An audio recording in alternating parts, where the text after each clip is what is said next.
teacher asked her students, "Tomorrow, all of you bring some tomatoes in a plastic bag to school, but there is condition to how many number of tomatoes each one of you have to bring." Students asked, "What is it?" Teacher replied, "You should give each tomato a name of person you hate, and bring number of tomatoes equal to the number of person you hate. If a student hates 5 people, then he had to bring 5 tomatoes." On decided day, students brought tomatoes as asked, and showed them to teacher. Some students had 2, some had 5. Some even had 20 tomatoes in their bag. Teacher said, "Your this week assignment is that all of you have to carry these bags full of tomatoes with you everywhere you go for a whole week." Students agreed.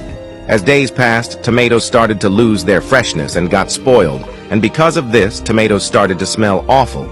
After a week, teacher asked student, "How did you feel this one week?" All students complained of the awful smell, and students, those who carried more tomatoes, complained about heavy weight and smell. At this, teacher smiled and said, "This is very similar to what you carry in your heart. When you don't like someone, you carry that hatred everywhere, and that hatred makes heart unhealthy. If you can't bear the smell of spoiled tomatoes for a week, imagine impact of bitterness of hatred on your heart as you carry it daily with you." The heart is a beautiful garden that needs regular cleaning of unwanted weeds. Forgive those who have angered you. This makes room for storing good things. Get better, not bitter.